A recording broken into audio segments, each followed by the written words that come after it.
Seigneur, que Dieu soit béni pour cette belle soirée, que Dieu nous donne à vivre ce soir.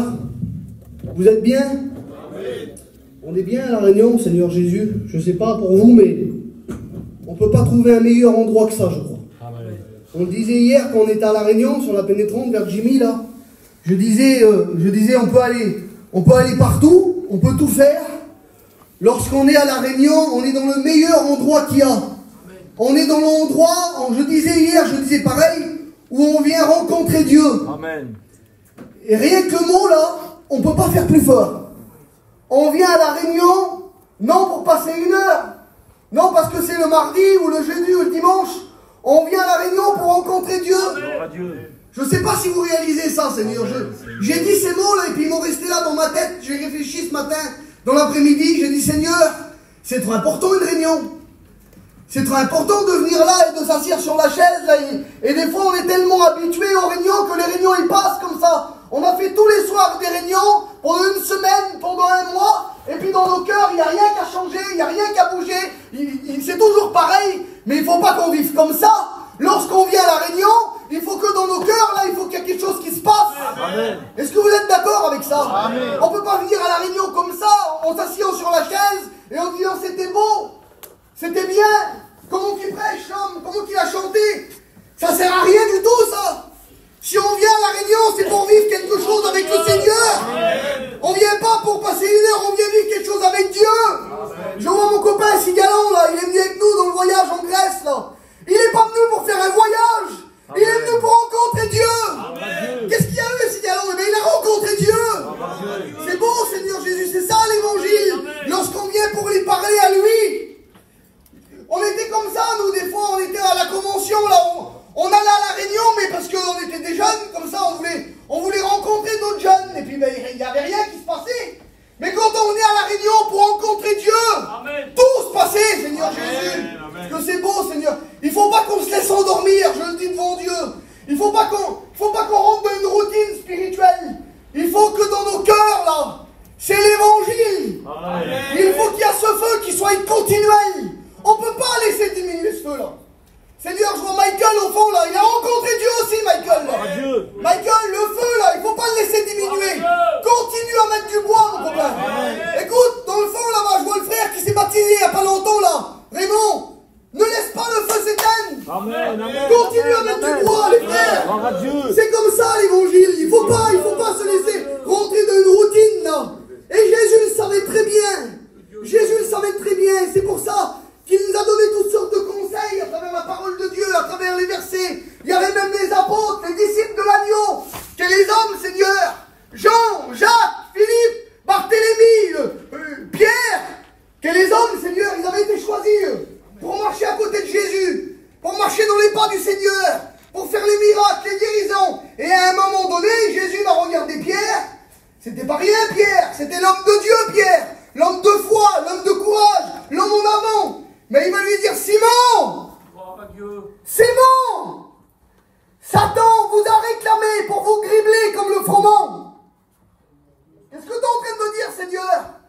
Il y a les miracles, il y a les bénédictions, on apporte la paix dans les foyers, on apporte la joie dans les villes. Qu'est-ce que tu es en train de me dire? Oui, n'oublie pas, Simon, qu'il y a Satan qui veut te gribler comme le froment. Seigneur Jésus. Alors moi, je suis comme vous, je ne sais pas ce que c'est, gribler comme le froment. Alors j'ai cherché dans la Bible. Et qu'est-ce que c'est, gribler comme le froment? Eh bien c'est ça. Par une agitation interne, essayer de faire basculer la foi de quelqu'un. Comme si que le Seigneur, il disait ça. Pierre, fais attention. Le diable, il veut rentrer dans tes pensées pour essayer de renverser ta foi. Et c'est ce que le diable veut faire, mes frères et sœurs. Il veut rentrer dans nos pensées, il veut rentrer dans nos foyers, il veut rentrer dans notre vie chrétienne pour essayer de faire renverser, basculer notre foi. Mais Jésus va dire, j'ai prié pour toi, Pierre, afin que ta foi ne défaille point. Ça veut dire qu'on a le Seigneur. Amen. On a le Seigneur. C'est qui nous a donné la foi? C'est le Seigneur. Amen. Parce que la foi vient de ce que l'on entend et ce que l'on entend vient de la parole de Dieu.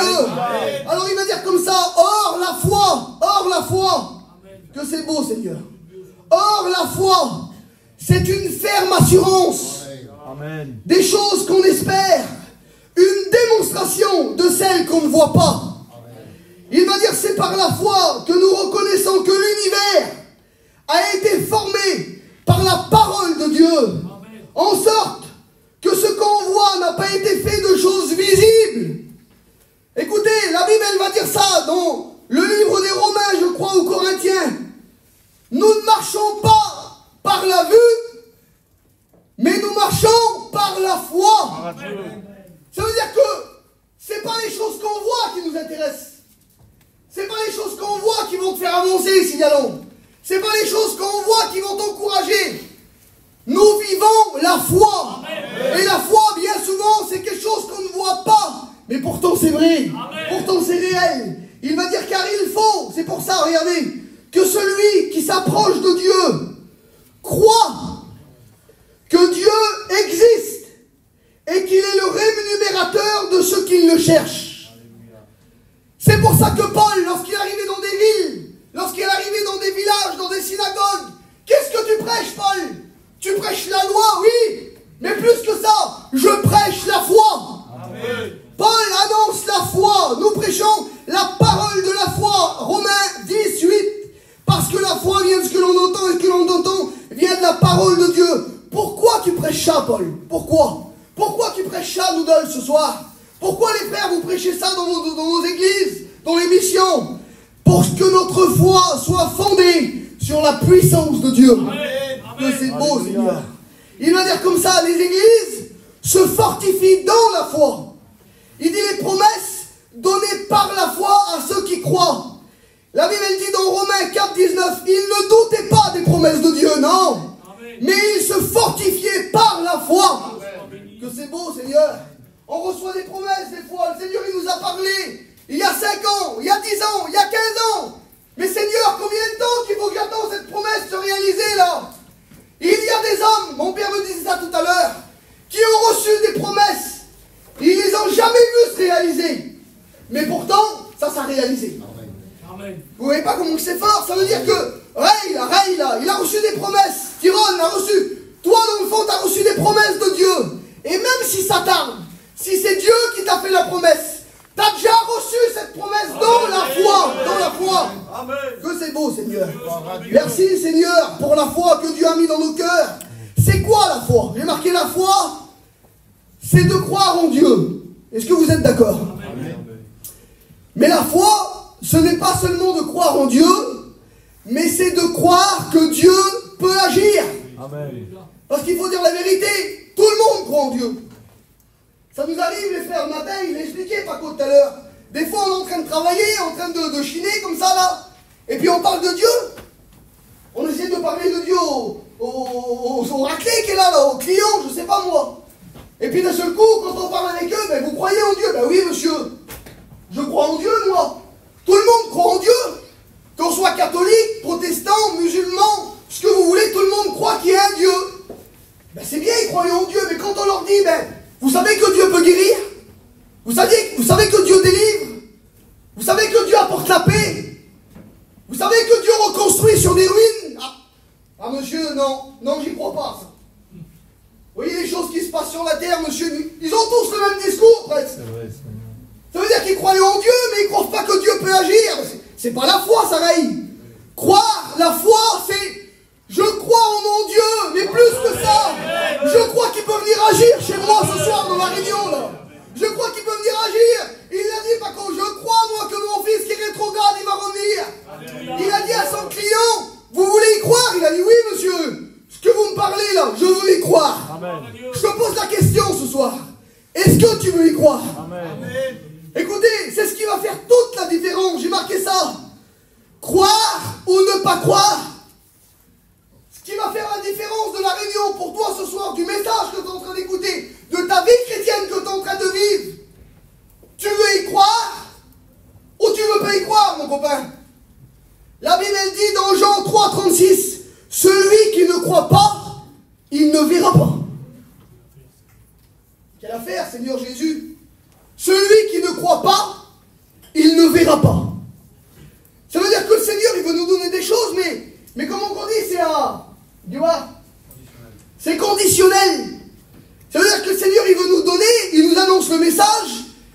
Mais ce qu'on entend, il faut y croire, parce que si tu n'y crois pas, tu ne verras pas ce qu'il dit le Seigneur. Mais la Bible, elle dit dans Jean 11 que si tu crois, tu verras la gloire de Dieu. C'est quoi la gloire de Dieu? Les frères, moi j'ai envie de la voir, la gloire de Dieu. Mais il faut y croire, si tu veux voir, il faut croire. Écoutez, j'ai marqué ça, dans la gloire de Dieu, il y a ta bénédiction. Dans la gloire de Dieu, il y a ta guérison. Dans la gloire de Dieu, il y a ton pardon. Dans la gloire de Dieu, il y a ta réconciliation. Dans la gloire de Dieu, il y a ton changement. Nous avons besoin de voir la gloire de Dieu dans nos vies. Tu as besoin de voir la gloire de Dieu. Comment je fais? Crois. Crois. Crois seulement. Un jour, un homme, il est venu vers Jésus, il a amené son petit, qui est en miettes, le petit. Il y a des parents, là, ce soir, que dans leur cœur, ils amènent leurs enfants, qui sont en miettes. Mais pourtant, il vient, il emmène l'enfant, mais il ne croit pas. Il dit, Seigneur, viens à mon secours. Aie pitié de ma vie. Viens secourir mon fils, Seigneur. Mais le Seigneur, il dit, écoute, si tu pourrais y croire, ça veut dire qu'on peut venir à la réunion, faire des demandes, jeûner le dimanche, là. Et le Seigneur, il nous dit, mais si tu pourrais y croire à ce que tu demandes, là. Et d'un seul coup, l'homme, il va dire, Seigneur, maintenant, viens plus au secours de mon fils. Il faut d'abord que tu viennes au secours de mon incrédulité. Alléluia. Ça veut dire quoi? Ça veut dire un incrédule, c'est celui qui n'arrive pas à y croire. Écoute, tu n'arrives pas à y croire? Dis, Seigneur, viens m'aider à y croire. Amen. Il a dit, Seigneur, viens m'aider. Et d'un seul coup, le Seigneur a continué à parler. Il a dit, maintenant, je crois. Viens à mon secours. C'était différent, là. Il y avait la foi dans sa demande. Et la Bible, elle dit que Jésus l'a dit, allez, vas-y, amène-moi ton fils. Écoute, viens avec ton fils, viens avec ton problème, mais viens avec la foi. Amen. Écoutez, j'ai marqué ça. Il semblerait que Jésus veut nous pousser à vivre la foi. Amen. Écoutez, celui qui est chrétien qui lève la main. Gloire à Dieu. Que Dieu soit béni. On est sauvé par grâce dans la foi. Que c'est beau, Seigneur. Mais Jésus nous appelle ce soir à vivre la foi. C'est ce qui fait toute la différence. Tu peux vivre une vie chrétienne. Écoutez, il y a des gens dans le monde qui vivent des religions. Écoutez bien, hein, je vais dire ça. Ils sont plus vaillants que nous. C'est pas vrai? Ils sont plus vaillants que nous. Ils prient plus que nous. Ils prêchent plus que nous. Vous avez vu je dis pas le nom, c'est quoi, mais ils passent, ils sont 2, 3, et ils prêchent de partout. C'est quoi? Ils prêchent de partout. Ils sont plus vaillants que nous. Mais lorsqu'on parle un petit peu là, des choses invisibles, ils n'y croient pas. On leur dit que Jésus veut guérir, ils n'y croient pas. Écoute, tu veux y croire ce soir? Amen. Alors écoutez, j'ai pris un petit exemple là. Vous me donnez encore 5 minutes? Amen. Écoutez, j'aimerais vous parler de l'apôtre Pierre. Je vous en ai parlé au début tout à l'heure. L'apôtre Pierre, c'est l'homme de Dieu. Il est là, j'ai marqué l'apôtre Pierre dans sa barque. Faut dire la vérité, c'est pas rien la barque de Pierre. Quand on regarde dans la Bible, celui qui connaît sa vie, c'est pas rien sa barque. Jusqu'à la fin, il est encore dans la barque. Après la résurrection là-bas, il est encore dans la barque. Il est là, ils sont en train d'évangéliser, il a un hameçon dans la poche. C'est pas rien la barque de Pierre. Il est là, dans sa barque, dans sa vie, dans sa petite routine, dans les choses qu'il a appris, dans les choses qu'il a grandi, dans les choses qu'il connaît. Il est là, dans son petit milieu, là, familial, dans sa petite routine. Ah, il vit la vie de Dieu. Il est là, il est en train de naviguer, il est bien, il est en paix. Il croit qu'il a tout prévu. Écoutez, Pierre, lui, il croit qu'il sait tout. Il croit qu'il gère tout. Il croit que rien ne peut y arriver. Mais vous savez, on peut tout prévoir, sauf l'imprévu. Il avait tout prévu, Pierre. Il a dit, je vais me balader, je vais pêcher, je vais aller de l'autre côté. Mais la Bible, elle dit qu'au milieu de la nuit, elle ne s'y attendait pas, hein. La Bible, elle dit qu'une tempête va venir. La Bible, elle dit qu'au milieu de la nuit, le vent va souffler. La Bible, elle dit qu'au milieu de la nuit, il va être désemparé, Pierre. Il va avoir peur, la tempête va souffler. La Bible, elle dit que le vent était si fort qu'il les empêchait d'avancer. Tu n'avais pas calculé à ça. Tu vivais ta petite vie chrétienne mardi, jeudi, dimanche, mais tu n'avais pas calculé à ça. Tu n'as pas calculé à la tempête qui va venir. Tu n'as pas calculé au vent qui va t'empêcher d'avancer maintenant. Tu n'as pas calculé à tout ça, toi. Il n'avait pas calculé à tout ça, Pierre, lui. Mais la Bible, elle dit qu'il était empêché d'avancer. Et il faut dire la vérité, des fois, au milieu de la nuit, quand la tempête vient, quand il n'y a plus de soleil, quand les nuages ils sont là, et que le vent est si fort qu'il nous empêche d'avancer, les jours passent. Au lieu d'aller plus loin, on va en reculant. Ça nous arrive, ça, les frères. Et on dit, mais qu'est-ce que j'ai fait? J'ai pas avancé. Il y a la tempête dans ta vie. Il y avait la tempête dans la vie de Pierre. Et puis si on lui aurait dit, qu'est-ce que tu fais, Pierre? T'avances plus, je peux plus. Mais pourtant, tu connais, toi. Pourtant, tu te fais pas rouler, toi. Pourtant, je croyais que tu savais tout. Mais j'y arrive plus. Regarde l'eau, elle est dans ma barque. Regarde, mes copains, ils sont fatigués. Je suis fatigué, j'y arrive plus. Mais la Bible dit qu'au milieu de la tempête, au milieu de la nuit, écoute, au milieu de ta tempête ce soir, au milieu de la nuit, Jésus va venir. Amen. Que c'est beau quand Jésus vient, Seigneur, au milieu d'une tempête. Ah, que c'est beau. Vous en avez vu, vous en connaissez, vous l'avez vécu au milieu de la tempête, d'un seul coup. On croit qu'on va mourir, on croit que c'est fini pour nous, d'un seul coup, il vient. Gloire à Dieu. Quelle affaire, Seigneur, il vient avec sa parole, il vient avec son amour, il vient avec sa puissance. Adieu, Et la Bible dit qu'il va venir en marchant sur les eaux. La tempête, elle n'a pas disparu encore. Le vent, il est toujours en train de souffler. Mais il semblerait que la tempête, ça ne dérange pas, Jésus. Il semblerait que le vent, ça ne dérange pas. Merci, Seigneur. Ce qui est pour Pierre un problème, ça ne l'est pas pour Jésus. Écoute, Jésus, il n'a pas peur de ta tempête. Jésus, il n'a pas peur du vent qu'il y a chez toi. Jésus vient vers toi en marchant sur les eaux.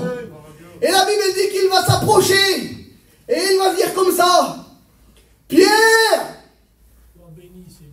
Pierre, écoute mon ami, mets ton nom. Pierre, Sois béni, Seigneur. viens, Alléluia. Amen. sors de ta barque. Amen, Seigneur. Seigneur Jésus, il est dans quel message qu'il est en train de dire là? Pierre, sors de ta routine.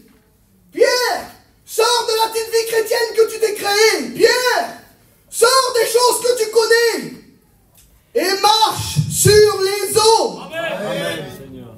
Quel appel de foi qu'il est en train de faire à Pierre. Il est en train de dire, Pierre, maintenant, il faut que tu vives la foi. Dieu soit béni. Écoute mon ami, ma soeur, mon frère, mon copain qui n'est pas encore chrétien, il faut maintenant ce soir que tu sors de ta barque et que tu vives la foi. Que c'est beau, Seigneur, les frères, vous voyez pas comment Amen, c'est ça? Seigneur. Tu vois pas que tu peux vivre ce que je suis en train de prêcher, Seigneur Jésus?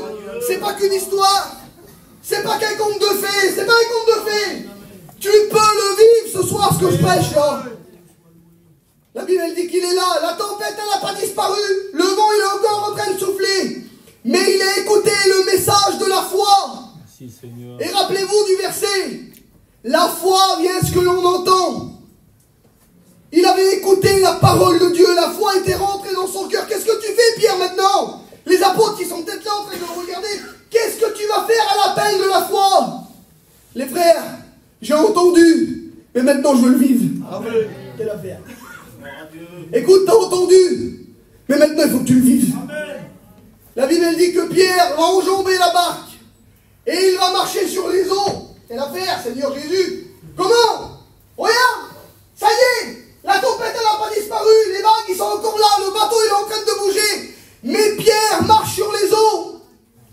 Écoute, tu peux marcher sur les eaux ce soir. Amen. Il faut que tu sors de ta barque, il faut que tu sors de ta situation. Écoutez, j'aimerais faire une appel maintenant. Gloire à Dieu. L'appel, elle concerne tout le monde. La foi concerne tout le monde. La parole de Dieu concerne tout le monde. Écoute, elle est un peu spéciale cet appel, Seigneur, parce que je voudrais citer des choses. Écoute, tu veux vivre la foi pour ta guérison. Ça a été fait mardi, les frères, mais je le refais. Lève-toi, sors de ta barque. Seigneur, ta grâce. Tu veux vivre une vie pure routine. Tu veux vivre une vraie vie de Dieu. T'en as marre des choses que tu vis, que ça avance pas, tu bouges pas. Viens, sors de ta barque. Écoute, t'as ton fils, t'as ta fille, Paco il l'a dit tout à l'heure, qui est rétrograde, qui est dans le monde. Tu veux que le Seigneur vienne le secourir. Sors de ta barque. Quelle affaire, Seigneur Jésus. Écoute, tu as besoin de sortir de ta barque ce soir. Peut-être que tu es dans le péché, peut-être que tu es dans le monde, peut-être qu'il y a la cigarette, l'alcool, les cachets, je ne sais pas ce qu'il y a chez toi. Mais Jésus t'appelle à sortir de ta barque ce soir. Amen. Alors je vous ai compris, Seigneur. Que ton nom soit loué, Seigneur.